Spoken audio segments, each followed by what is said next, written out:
አሰላሙ አለይኩም ወራህመቱላሂ ወበረካቱ ውድና የተከበራችሁ የቻናሌ ተከታታዮች እንዴት ናችሁ? ከኔ ጋር አልሐምዱሊላህ ረቢል ዓለሚን። እንግዲህ የክሬሙን አሰራር ይዤላችሁ መጥቻለሁ በቃሌ መሰረት ማለት ነው። ቆንጆ የሆነ በጣም የሚጣፍጥ ክሬም ነው። ምንም አይነት የካህረባ እቃ ሳትጠቀሙ ገጠር ውስጥም ብትሆኑ ራሱ መስራት የምትችሉት አይነት ክሬም ነው። ያው ከተማን ብትኖሩ እንግዲህ የኢትዮጵያ መብራት ቦግልም ነው። መብራት ቢጠፋባችሁ ኬክ መስራት ብትፈልጉ ለልጆችም ለፓንኬክ ለዳቦ ቀብታችሁ መስጠት ትችላላችሁ። መስራት ብትፈልጉ በቀላል መንገድ ኑሮ በዘዴ ያው በገጠር ኩሽና ብላኛለች አንዷ እህቴ። በገጠር ኩሽና እንዴት አድርጌ እንደማሰራ የማሳያችሁ ይሆናል ማለት ነው። ቪዲዮውን እስከ መጨረሻው ተከታተሉት። ላይክ፣ ሼር፣ ሰብስክራይብ ማድረጋችሁንም እንዳትረሱ። ቆንጂዬ የሆነ ክሬም አብረን እንሰራለን ማለት ነው። በመጀመሪያ የሚያስፈልገን 3 ነገሮች ብቻ ናቸው። 3 ነገሮችን ተጠቅመን አሪፍ የሆነ ክሬምን እንሰራለን። በመጀመሪያ የሚያስፈልገኝ እንቁላል ነው። ከዛ ቫኒላ፣ ስኳር፣ ሌላ ምንም ነገር አትጠቀሙም። በእነዚህ 3 ነገሮች ቆንጆ የሆነ ክሬምን ትሰራላችሁ። እንቁላሉን እኔ በዛ ያለ እንቁላል ተጠቅሜ ያለሁኝ 5 እንቁላል ነው የተጠቀምኩት። ምክንያቱም በዛ ያለ ክሬም መስራት ስለፈለኩኝ ነው። ትንሽ ከፈለጋችሁ 2 እንቁላል መጠቀም ትችላላችሁ። ከዛ እንቁላሉን ነጩን ፓርት ብቻ ነው የምንጠቀመው፣ ቢጫው እንዳይገባባችሁ። ቢጫውን ፓርት ደግሞ አስኳሉን ለሌላ ምግብ ፍርፍር ፈርፍራችሁ ሊሆን ይችላል ለልጆቻችሁ መስጠት ትችላላችሁ። ከዛ እንደዚህ አድርጌ በደንብ እመተዋለሁኝ በእጅ መምቻ ማለት ነው። ምንም አይነት የካህረባ እቃ አንጠቀምም። በእጃችን እየመታን ቆንጆ የሆነ ክሬም እንሰራለን። ከዛ በብረት ድስት ውሃ ጥዳለሁኝ። ከክሰል ላይ ነው የጣድኩት። ውሃው ሲፈላልኝ ሳህኑን እንቁላል የያዘውን ሳህን እዛ ላይ ጥደዋለሁኝ። ምክንያቱም እንቁላሉ መብሰል አለበት። እዛው ላይ እንዳለ እመተዋለሁኝ በደንብ የምፈልጋቸውን ነገሮች እየጨመርኩኝ ስኳሩንም ቫኒላውንም እዚህ ጋር እየጨመርኩኝ በደንብ እመተዋለሁኝ በሙቀቱ ማለት ነው። እንቁላሉም ይበስልልኛል።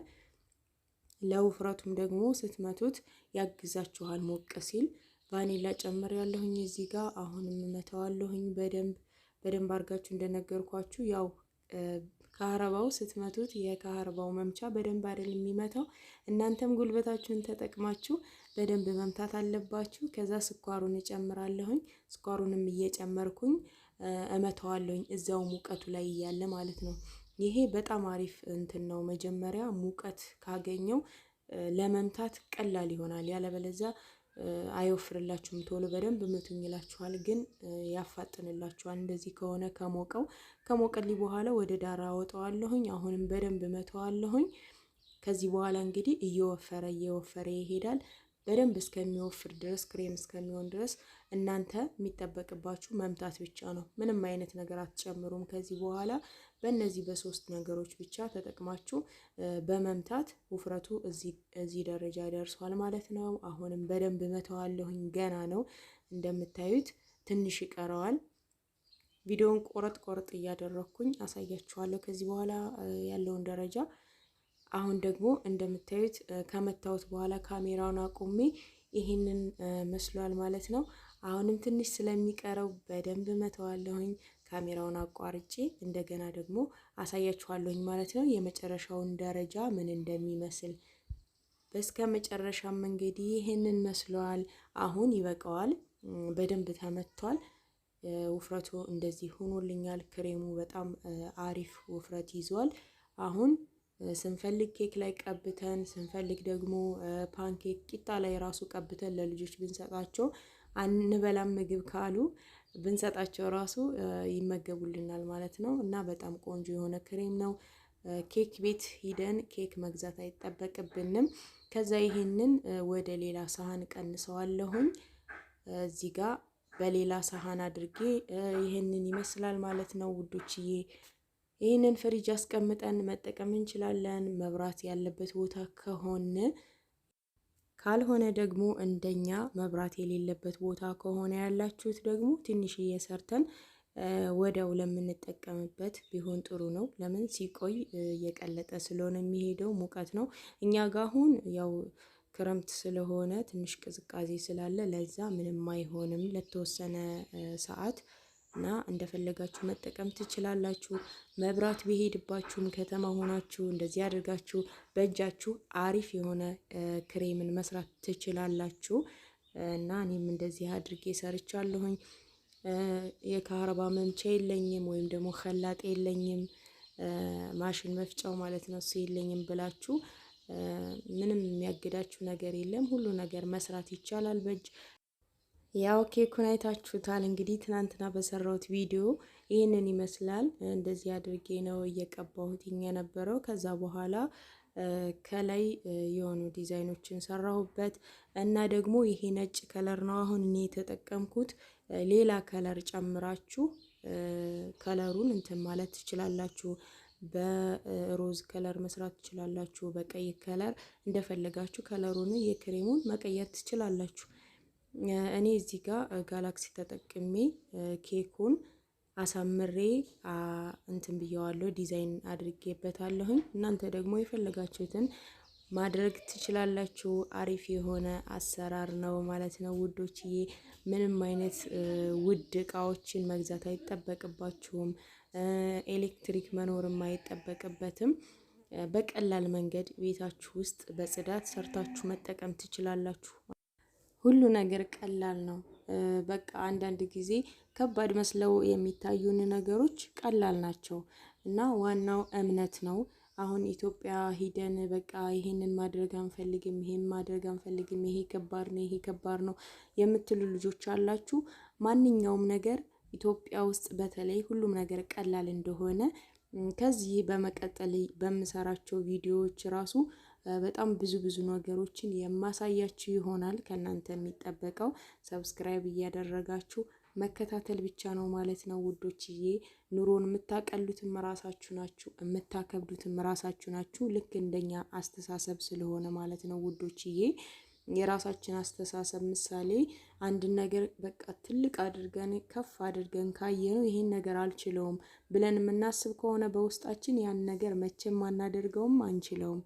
ግን እናንተ ቀለል አድርጋችሁ ይሄ ነገርማ ቀላል ነው አደርገዋለሁ ብላችሁ ካሰባችሁ ምንም ነገር አይከብዳችሁም። በቃ ህይወት ይቀላል ማለት ነው። እና ምንድነው የሚባል አባባል አለ፣ ኑሮ ከተባለ ፍሪጅም ይሞቃል የሚባል ነገር አለ። እና የእናንተ እምነት ነው የምላችሁ። ለዛ ነው ኢትዮጵያ መተን ኑሮ ይከብደናል ምናምን የምትሉ ልጆች አላችሁ። ዋናው በራሳችሁ ደስተኛ ሆናችሁ በእናንተ ህይወት ማንም ስለማይገባ በእናንተ ህይወት ማንም ገብቶ ሊኖር ስለማይችል የምትኖሩት እናንተ ብቻ እስከሆናችሁ ድረስ፣ እናንተ ደግሞ በራሳችሁ ህይወት ደስተኛ ካልሆናችሁ ማን ነው በእናንተ ህይወት መጥቶ ደስተኛ የሚሆነው? መጀመሪያ ራሳችሁ በህይወታችሁ ደስተኛ ትሆናላችሁ። ከዛ የእናንተን ህይወት ደግሞ ሌላ ሰው ይወደዋል ማለት ነው። ስለዚህ መጀመሪያ የምትኖሩትን ህይወት መውደድ አለባችሁ። እንደ ህይወታችሁ እንደ ኑሯችሁ ነው መኖር ያለባችሁ እንጂ እንደ ሰው ህይወት ሌላ ሰው እንደሚኖረው ኑሮ እንደሚኖረው ህይወት መኖር የለባችሁም። ለምን? ሁሉም የራሱን ስለሆነ የሚኖረው እና በራሳችሁ ደስተኛ ሆናችሁ አመስግናችሁ የምትኖሩ ከሆነ የትም ይኖራል። እና ኢትዮጵያ ውስጥ እንደውም ከምንም በላይ አገራችን ነፃነቱ፣ አየሩ ወላሂ ምን ልበላችሁ የመዳም ጩኸት የሌለበት በቃ አላርም ቀጥሬ የማልተኛበት የት ነው? ኢትዮጵያ አይደለም? በቃ አሁን ደበራችሁ አይደለ? ወደዛ ሌላ ቦታ ሄዳችሁ መዝናናት የምትፈልጉ ከሆነ በፈለጋችሁት ቦታ ሄዳችሁ ተዝናንታችሁ መምጣት ትችላላችሁ። በፈለጋችሁት ሰዓት ወጥታችሁ መግባት ትችላላችሁ። በፈለጋችሁት ሰዓት ተኝታችሁ መነሳት ትችላላችሁ። ምሳሌ ቤት አሁን የሆነ ስራ ኑሮኝ ከሆነ ከደከመኝ ተኛና በቃ በኋላ ሰራዋለሁ ብዬ ያንን ነገር ትቼው ራሱ መተኛ ትችላለሁ። ስለዚህ ይሄ ሁሉ የሚሆነው በገዛ ቤቴ ስሆን ነው፣ አገሬ ላይ ስሆን ነው። እና ማን እንደ ሀገር ማን እንደ ቤታችሁ የሚሆን ነገር የለም። እና ራሳችሁን አስደስታችሁ መኖር ትችላላችሁ። የሰው ግን ከፍ ያለ ሰው ወይም ደግሞ ሌላ ጥሩ ደረጃ ላይ የሚኖር ሰውን እያያችሁ የምትንጠራሩ ከሆነ ግን የራሳችሁን ህይወት መኖር አትችሉም። እና ወዶችዬ ይህንን ይመስላል። እድሜያችሁን ሰው ሀገር እየፈጃችሁ ሀገራችሁ መግባት በጣም የሚያስፈራችሁ ካላችሁ በራሳችሁ ደስተኛ ሆናችሁ የራሳችሁን ህይወት የምትኖሩ ከሆነ የሰው ኑሮ የሰው ህይወት የማታዩ ከሆነ በራሳችሁ ህይወት ደስተኛ ሆናችሁ የምትኖሩ ከሆነ ከሰው ሀገር እድሜያችሁን ባትጨርሱ ልጅ ሳትወልዱ ብዙ አመታት የተቀመጣችሁ አላችሁ አገራችሁ ገብታችሁ ልጆቻችሁን ወልዳችሁ ሳሙ እላችኋለሁ ውዶች። የዛሬ ቪዲዮ ይሄንን ይመስል ነበር። ላይክ፣ ሼር፣ ሰብስክራይብ ማድረጋችሁን እንዳትረሱ። በቀጣይ ቪዲዮ ለእናንተ ይጠቅማል ብዬ ያሰብኩትን ይዤላችሁ እስከመጣ አላህ ሰላማችሁን ያብዛው፣ ሀገራችንንም ሰላም ያደርግልን። ወሰላሙ አለይኩም ወራህመቱላሂ ወበረካቱ።